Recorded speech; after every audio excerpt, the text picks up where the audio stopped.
Hello friends, आपके अपने YouTube channel में आपका स्वागत है। स्क्वायर रूट के बारे में हम पढ़ रहे थे। मैंने कुछ बातें बताई थी कि दो अंकों की संख्याओं के वर्ग किस तरह से करे जाते हैं, और ये भी बताया था कि तीन की संख्याओं के किसी भी संख्या को जो संख्या 5 के आसपास होती है जिनका इकाई का अंक 5 हो, यानी कि जैसे इस तरह बताया था कि मान लो अपने को 75 का वर्ग करना हो तो हमें कैसे करना होगा।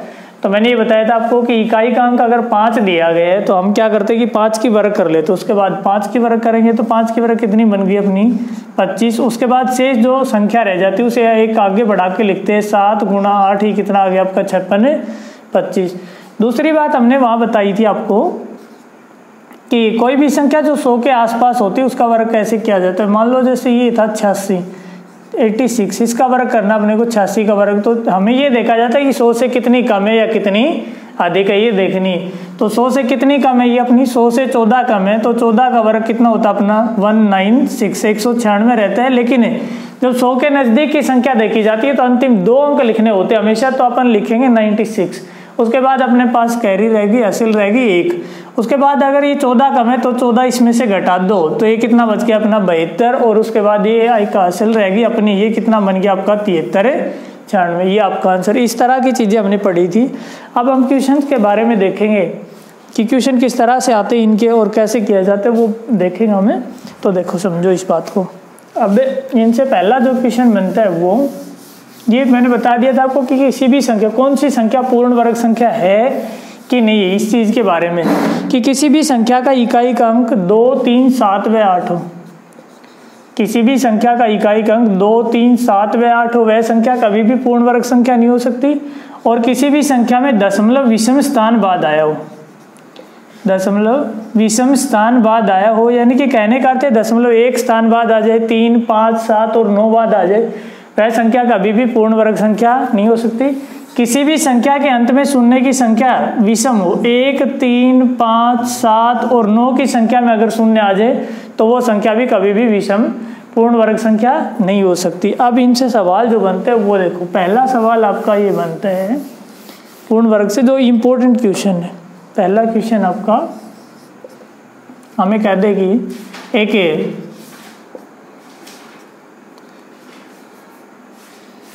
व्यक्ति को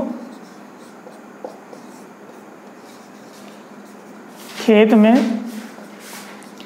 कुछ पेड़ लगाने हैं, कुछ पेड़ लगाने हैं, या कुछ की जगह संख्या ले लेते पेड़। एक खेत में मान लो ऐसे कह दे कि 4096 पेड़ लगाने हैं। इंपॉर्टेंट क्वेश्चन है, काफ़ी बार पूछा गया क्वेश्चन है। 4096 पेड़ लगाने हैं, वह प्रत्येक क्यारी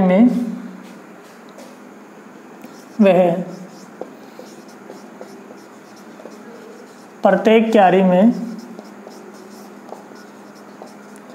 उतने ही पेड़ लगाता है, उतने ही पेड़ लगाता है जितनी की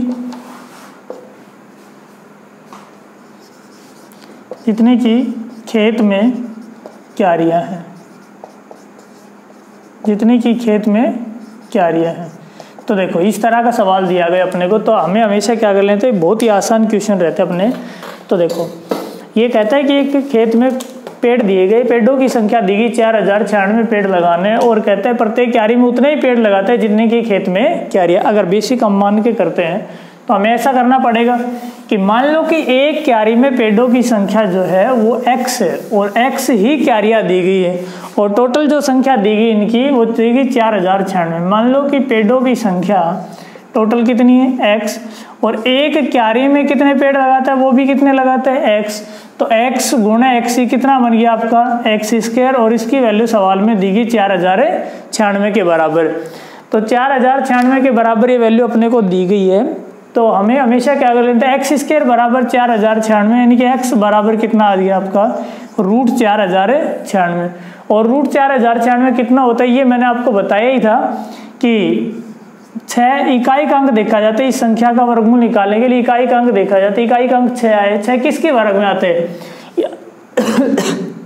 या तो 4 के वर्ग में आते हैं या 6 के वर्ग में आते हैं। अब देखो दोनों अंक लिख लिए जाते हैं, 4 और 6।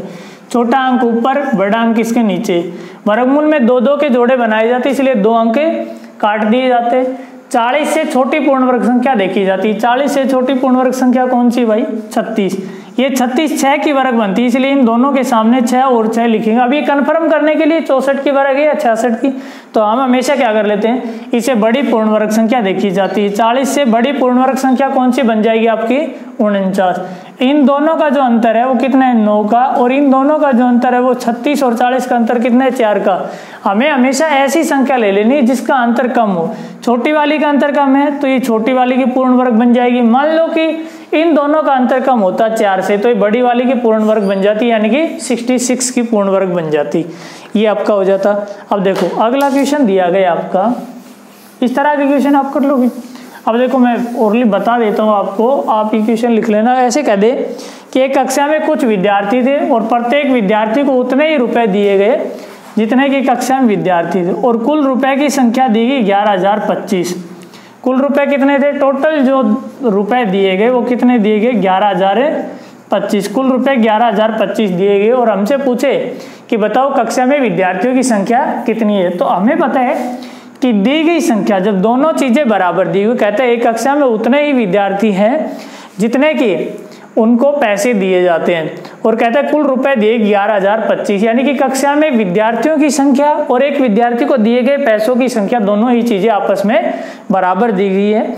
तो इस प्रकार के जब भी कोई सवाल दे तो हमें ये ध्यान रखना है, दी गई संख्या का वर्गमूल निकाल लेंगे। तो 25 में इकाई अंक कितना दिया गया? 5, तो 5 यहाँ रखेंगे। अब 5 का कोई अल्टरनेट है नहीं, क्योंकि इकाई अंक तो 5 आता है, उसके बाद 2 अंक काट दिए जाते हैं। 110 से छोटी पूर्ण वर्ग संख्या देखी जाती है, तो 110 से छोटी पूर्ण वर्ग संख्या कौन सी बनेगी? 100 की।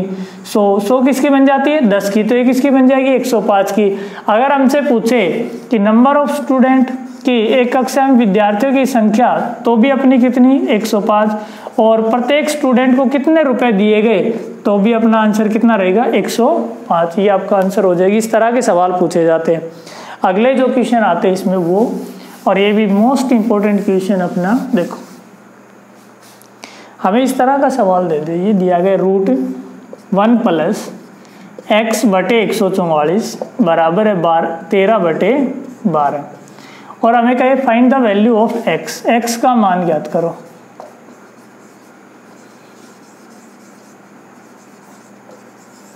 ऐसे लिख दिया, find the value of x। x का मान ज्ञात करो, ये बात हमसे पूछेगी। देखो √1 + x बटे 144 बराबर है 13 बटे 12, x का मान ज्ञात करो।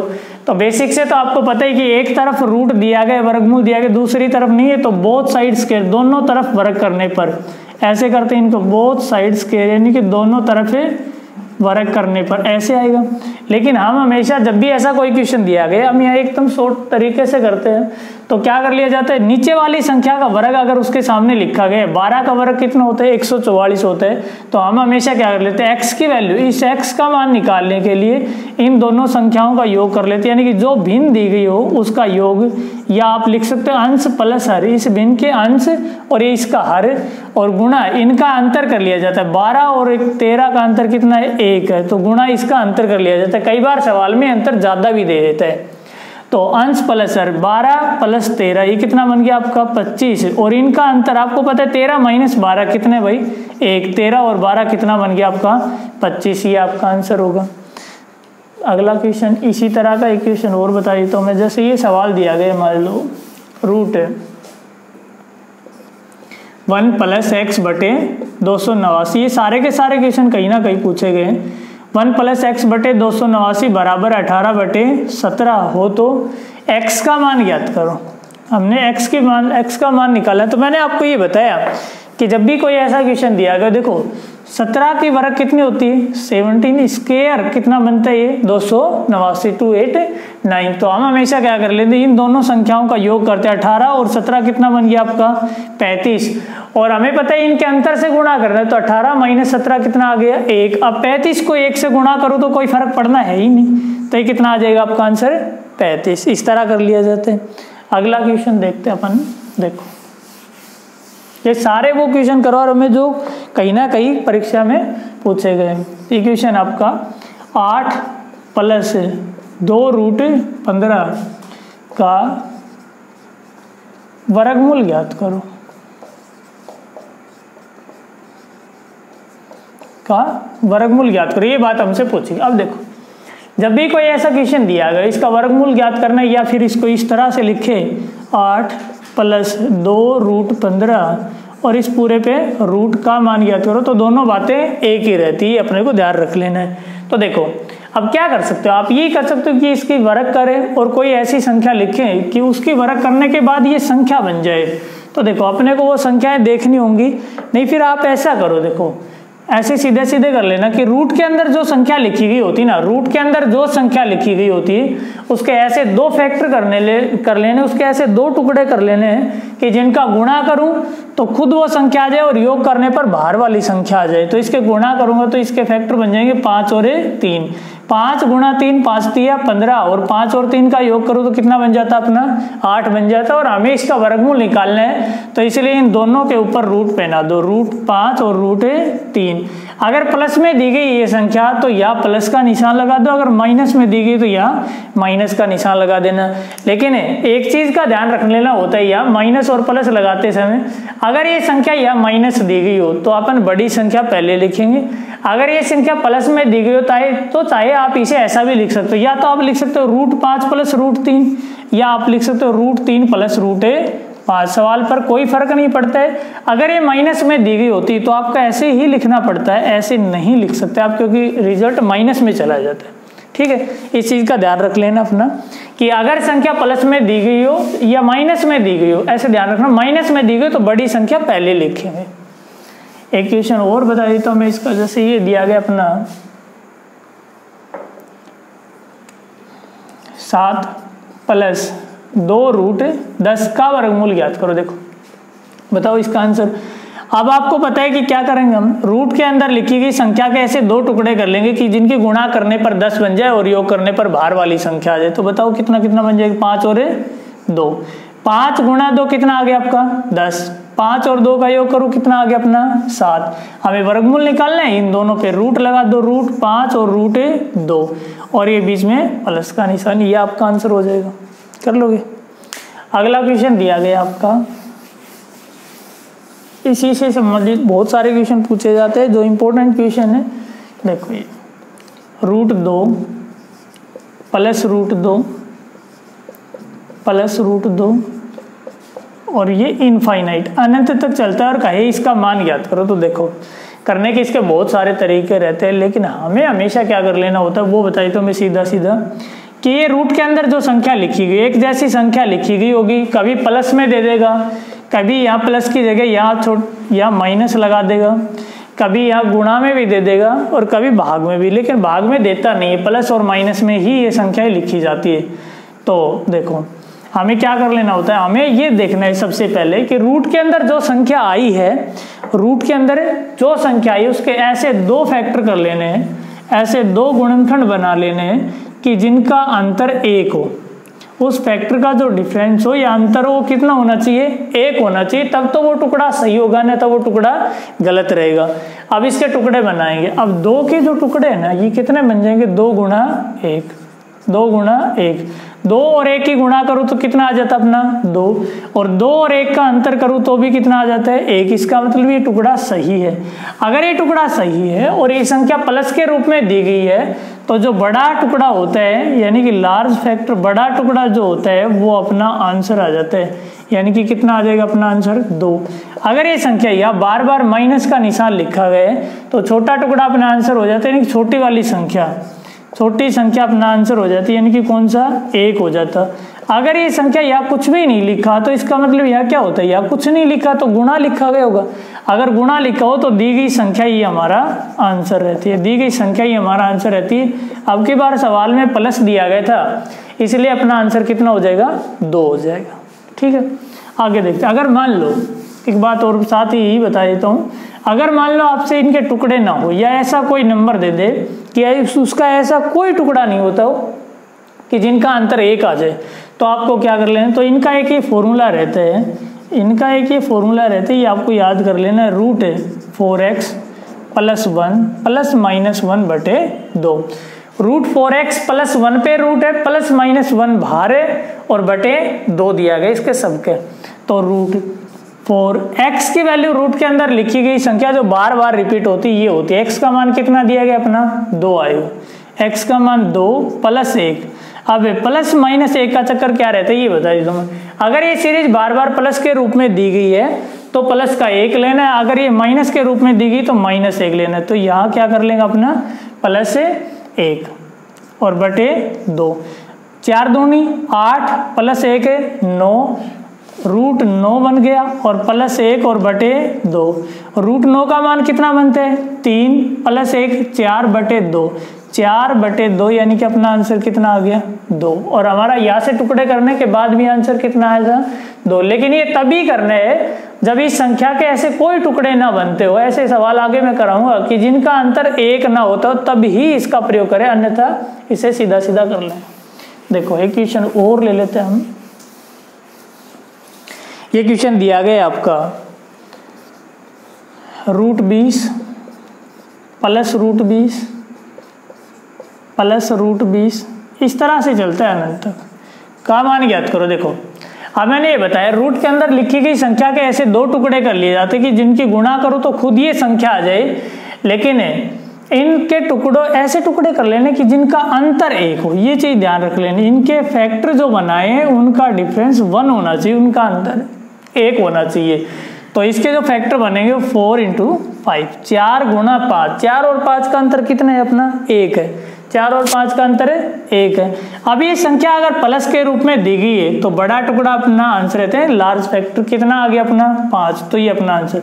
अगर माइनस के रूप में होती, यहाँ बार बार माइनस के निशान आते प्लस की जगह, तो अपना इसका आंसर कितना हो जाता 4, तो ये 5 अपना आंसर हो जाएगी। इसका कर लोगे और फॉर्मूले में रख के देखोगे तब भी ऐसे ही होगा। और मान लो अगर कोई बड़ी संख्या आ जाए और फैक्टर भी बना पाओ आप या फिर ना भी बना पाओ, ये पता नहीं चल पाए, तो कैसे देख लेना तो मैं बताइए। तो देखो ये संख्या देगी, मान लो √420 -√420 -√420 और ये चल रही इनफाइनाइट अनंत तक। तो कैसे देखेंगे। देखो अगर पता चल जाता है बहुत अच्छी बात है। अब देखो मुझे याद है कि भाई 420 के टुकड़े करेंगे, ऐसे 2 टुकड़े करने हैं कि जिनका डिफरेंस कितना होना चाहिए 1 होना चाहिए, उनका अंतर कितना होना चाहिए 1 होना चाहिए। तो 420 के टुकड़े बन जाएंगे 21 और 20, 21 दूनी 42, 420 और इन दोनों का अंतर 20 और 21 का अंतर भी कितना है 1। और ये संख्या माइनस के रूप में आई है तो छोटी वाली संख्या अपना आंसर कितना बन जाएगी 20। लेकिन अगर पता ना चल पाए कि टुकड़े कौन से हो तो और तो कैसे देखना है। तो देखो फॉर्मूले में बाद में रखना है, उससे पहले हमें ऐसे देख लेना है कि ये संख्या लिखी गई √420, तो 420 से बड़ी पूर्ण वर्ग संख्या देखो और छोटी पूर्ण वर्ग संख्या देखी जाती है। तो 420 से बड़ी पूर्ण वर्ग संख्या होती है 441 जो होती है 21 की वर्ग, और इससे छोटी पूर्ण वर्ग संख्या देखेंगे तो इससे छोटी पूर्ण वर्ग संख्या 420 से छोटी पूर्ण वर्ग संख्या होती है आपकी 400 जो किसकी होती है आपकी 20 की वर्ग होती है। अभी संख्या आ गई 20 और 21, 20 और 21 की गुणा करते हैं 420 आता है। तो इसका मतलब ये टुकड़ा भी सही है और इन दोनों का अंतर भी 1 है और माइनस के रूप में आइए तो छोटा टुकड़ा अपना आंसर यानी कि 20 बन जाएगा, हो जाएगा। अब जब ये सारी बातें फेल हो जाए यानी कि ऐसा कोई सवाल आ जाए जिसके टुकड़े ना बने तो उनको किस तरह से किया जाता है वो और ध्यान रख लेना। मान लो ये क्वेश्चन दिया गया अपने सामने और √3 + √3 + √3 और ये ऐसे चलता है अनंत तक। का मान ज्ञात करो। देखो अब 3 के ऐसे 2 टुकड़े करेंगे कि जिनका अंतर 1 बन जाए। अब बताओ इनके टुकड़े कौन से बन जाएंगे। अब आप कहोगे 3 × 1, 3 एकम 3, लेकिन 3 और 1 का अंतर देखो तो कितना आता अपना 2 आता, तो ये बात गलत है। तो मैंने ये बताया जब टुकड़े ना बने तो आप इस फॉर्मूले में रखोगे, ये याद रख लेना √4x ये बनता है +1 ± 1 और बटे 2 रहते हैं। √4x +1 ± 1 और बटे 2 रहता है। x की वैल्यू रूट के अंदर लिखी गई संख्या रहती है 4 × 3 और +1 और प्लस, अगर ये सीरीज प्लस में है तो मैंने बताया प्लस का 1 ले लेना, और ये सीरीज माइनस के रूप में दी गई हो तो माइनस का 1 ले लेना। तो ये +1 और बटे 2, √12 + 1 कितना बन गया √13 और +1 और बटे 2। अब देखो √13 की वैल्यू क्या होती है, या तो आप इस तरह से करके निकालो या फिर कैसे देख लिया जाता है √13 है तो मैंने बताया 2 के वर्गमूल में जोड़े बनाए जाते हैं। किस संख्या से गुणा करूं कि 13 के नजदीक आ जाए, तो 3 को 3 से गुणा करूं या 4 को 4 से गुणा करूं तो 16, वो ज्यादा चला जाएगा, तो 3 3 9, या नीचे 3 रह गया और ऊपर से 2 जीरो उतारी जाती है, तो ये अपना 3 और ये पॉइंट, उसके बाद 2 जीरो उतार ली। इन दोनों का योग यहाँ लिखा जाता है, ये कितना बन गया आपका 6। अब किस संख्या से गुणा करूं कि 30 के नजदीक आ जाए, तो 5 से गुणा करेंगे, लेकिन ये ज्यादा चला जाएगी, तो आप गुणा करो इसे 4 से। 4 चौक 16, 4 छक्का 24 और 1 25, 256, यानी कि 3.4 बन गया। लेकिन हम इस तरह से निकाले बहुत सारा टाइम लग जाएगा, तो या तो फिर इस तरह से कर लेना, अपने को ध्यान रख लेना है। ये मैंने निकालना बताया कि हमें √13 की वैल्यू निकालनी, तो देखो कैसे करेंगे। √13 है, इसे बड़ी पूर्ण वर्ग संख्या देखो, आपको पता है √16 का मान कितना होता है 4। इसे छोटी पूर्ण वर्ग संख्या देखेंगे 9, और 9 का मान कितना होता है 3। ये इससे कितनी दूर है, 9 में 4 जोड़ू 13 आ जाएगा, 13 में 3 जोड़ू कितना आ जाएगा अपना 16 आ जाएगा। अब हमें ये देखना है कि किसके नजदीक है, ये चीज देखी जाती है। तो 9 और 4 13, इससे ज्यादा दूरी पर और इसके ज्यादा नजदीक। अगर मान लो ये इन दोनों के एकदम बीच में होती तो इनकी वैल्यू होती 13.5। अभी पीछे वाली संख्या के ज्यादा नजदीक है, तो एक वैल्यू बढ़ा के लिख लेंगे, यानी कि 3.5 लिखो या वैल्यू 3.6 लिखो, सवाल में कोई फर्क नहीं पड़ता है पॉइंट में इतनी वैल्यू का। तो 3.6 प्लस 1, ये कितना बन गया 4.6 और बटे 2, और ये कितना आ गया 2.3। और जब भी ऐसे सवाल देते हैं तो एग्जामिनर ऑप्शन हमेशा ऐसे देते हैं कि 2 से बड़ा, 3 से छोटा, या 2 या 3 के बीच, 2 या 3 के बीच, ऐसे देते हैं इस तरह के सवाल, है ना। तो पूरी वैल्यू निकालने की आवश्यकता भी नहीं रहती, कर लोगे। देखो अगला क्वेश्चन और दिया गया अपना। अब इन 2 सवालों में भी अंतर रहता है। कई बार तो सवाल इस तरह से देते हैं इनफाइनाइट तक, और कई बार सवाल बीच में ही रोक देता है। जैसे ये सवाल लिखा गया, देखना ध्यान से, √5 और इस तरह से देता है इनफाइनाइट तक। अब ये संख्या किस में दी गई, ये संख्या दी गई वर्ग के रूप में, और वर्ग के रूप में जब भी संख्या दी गई हो तो हम हमेशा क्या कर लेते, मैंने ये बताया था कि इनफाइनाइट अनंत तक चल रही है, और ये संख्या या कुछ भी नहीं है तो गुणा का निशान, तो गुणा का निशान हो तो दी गई संख्या ही अपना आंसर रहती है, यानी कि कितना आ जाएगा 5। अब उसके बाद देखो, एक तो सवाल ये रहता है कि अनंत तक चलती है, ये मैं मिटा देता हूँ पीछे से। कई बार सवाल बदल के ये दे देता है और बच्चा इनका सीधा सीधा सा आंसर 5 कर देता है, लेकिन वो गलत हो जाता है। देखो जब भी अगर ऐसा कोई क्वेश्चन दे दे अपने को, तो हमें क्या कर लेना होता है, हमें ये करना होता है कि √5 दिया गया है, √5 और √5। देखो इनका सोल्व करने का तरीका तो ये रहता है कि 5 के ऊपर यहाँ एक बार रूट आया है तो 5 की पावर 1/2, 5 के ऊपर यहाँ 2 बार रूट आया यानी कि 5 की पावर 1/4, और 5 के ऊपर यहाँ 3 बार रूट आया यानी कि 1/2 गुणा 1/2 गुणा 1/2, यानी कि 1/8 बन जाएगा। अब बेस बराबर इनकी, तो गुणा के रूप में इनकी पावर ऐड कर ली जाती है, तो 5 1/2 प्लस 1/4 और प्लस 1/8 लिखेंगे। 5 का 5 रहने दो, 2 4 और 8 इनको जोड़ेंगे तो इनका एलसीएम कितना आ गया 8। 8 से 2 में भाग देंगे 4, 4 दूनी 8, 8 एकम 8, 4 2 6 और 1 7 है, यानी कि 5 की पावर कितनी बन गई 7/8। सोल्व करने का तरीका इनका ये रहता है, या फिर आप फॉर्मूले से याद करो। मैं कहता हूँ आप किसी से मत करना, आप ऐसे करना सीधा सीधा। देखो 5 कितनी बार आया है सवाल में, 5 आया, सेम संख्या रिपीट होती है तो 5 आया तो 5 लिखो। 5 कितनी बार आया है सवाल में ये देखा जाता है, 5 सवाल में 3 बार आया है तो आप हमेशा 2 की पावर लिखोगे, जितनी बार आए उतनी ही लिखनी है। 5 की पावर कितनी, 5 कितनी बार आया 3 बार, तो 2 की पावर 3 लिख ली। 5 अगर 4 बार आ जाते या कोई और संख्या 4-5 बार आ जाती तो उसकी पावर उतनी लिख लेते। 2 की पावर 3 कितनी बन गई 8, इसमें से 1 घटा के भिन्न के रूप में लिख दो। 8 में से 1 घटाओगे तो ये कितना बन गया आपका 7/8। आई होप आपको ये सब क्लास अच्छी लगी होगी और समझ भी आई होगी। ज़्यादा से ज़्यादा लाइक शेयर और सब्सक्राइब किया करो, और वीडियो लास्ट तक जरूर देखा करो। सुबह जीके की क्लास भी होती है और हम जल्दी आपके लिए और क्लासें भी लगा रहे। Thank you.